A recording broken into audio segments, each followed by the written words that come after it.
Hello, my name's Olu Osha.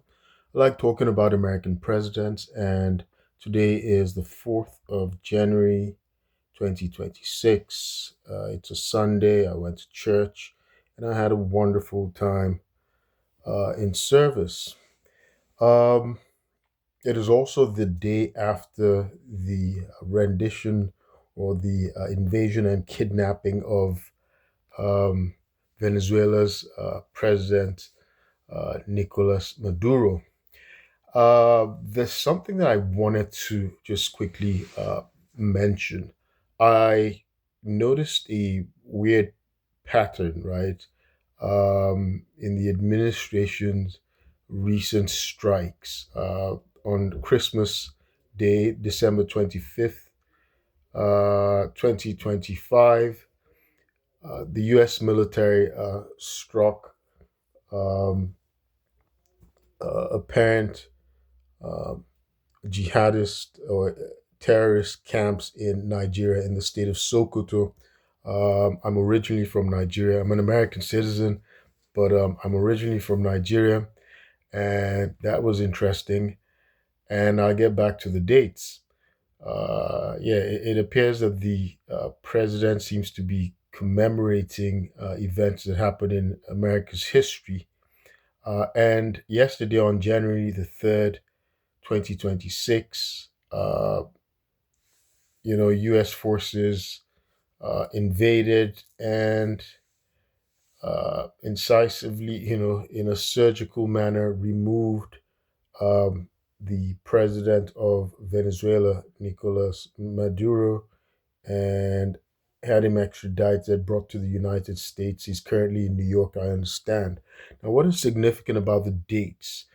25th of December 2025, well, 25th of December. In 2009, December 25, I don't know if anybody remembers the Christmas bomber or the underwear bomber, a Nigerian guy whose father was a bank chairman, incidentally, um,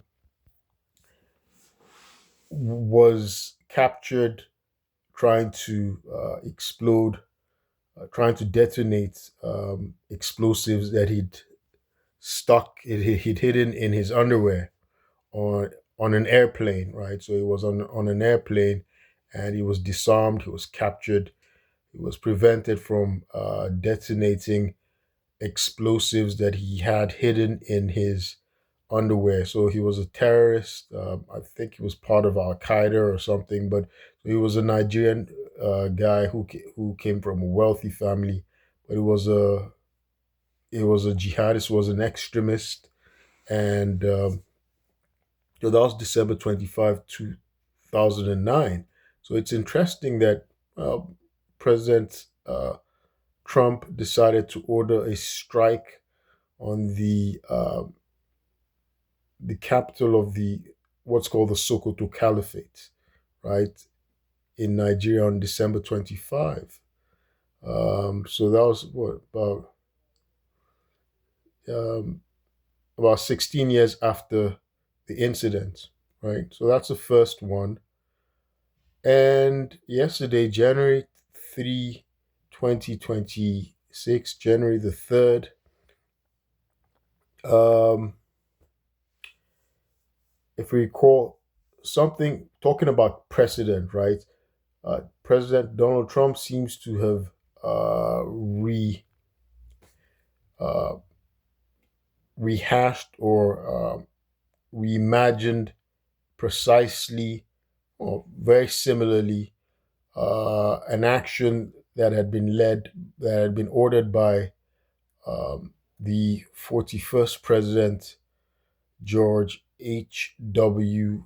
Bush. That's George Herbert Walker Bush, when he ordered military forces to capture the military dictator of uh, Panama, Manuel Noriega, who was indicted for drug trafficking and racketeering. And so on January the 3rd, 1989, he'd January the 3rd, 1990, he'd fled he'd taken, uh,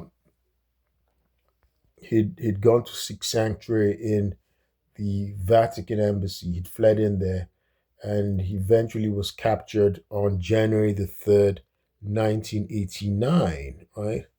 Sorry, 1990. I keep saying 1989. So that was 1990. And that was about 36 years ago, right? So it's kind of interesting. I guess President Trump must remember birthdays or something, or somebody in his office does. Yeah. So December 25, the the military strike on the uh, apparent jihadist enclave in Sokoto in northern Nigeria. Um, that seems to have been to commemorate the failed bomb attempt by the underwear or Christmas bomber, the Nigerian extremist terrorist, who, of course, was captured. He's been sentenced. He's actually in a prison a federal prison in Colorado, and he's serving 4 life sentences plus 50 years. Uh, you know, and of course, yesterday on January the 3rd, uh, it sort of was commemorating the capture of uh, the military dictator of Panama, Manuel Noriega, also for drug trafficking and racketeering. So you see, President Donald Trump is not the first person uh, to have executed that to have invaded a country and removed uh, its its leader, its sovereign, its leader, and kidnapped him, or rendition, taking him to the United States for to face trial for charges the United States had indicted him for. So yeah, that was just something that I wanted to point out, that the 47th Trump administration, uh, number 47's administration, appears to be, well, the second Trump administration, number 40, and President Trump is number 45 and number 47. Um, they seem to be marking calendars and commemorating past events. So hey, so maybe we want to watch out for dates and see and not be caught unawares again. Were we really caught unawares? This had been warned several years ago. Who remembers the former Green Beret, the Canadian American Jordan Goudreau, who had executed the failed Bay of Piglets, or Operation Gideon, when he some forces under him had tried to invade Venezuela and capture Nicolas Maduro. And it's funny, he'd said it. He'd been saying that, well, he was actually he'd worked in concert with the CIA and the Trump administration, but it appeared he was thrown under the bus, because in any event, last year, federal charges filed against him, and he's supposed to be a fugitive or something. The FBI filed charges against him. That may have been a smoke screen. I don't know. So I don't know. Maybe that was a smoke screen to sort of provide cover for what was going to happen yesterday. The invasion and extradition, the rendition of Nicolas Maduro of Venezuela. In any event, that was just what I wanted to point out. The odd marking of events by the administration in its military interventions, its recent military strikes.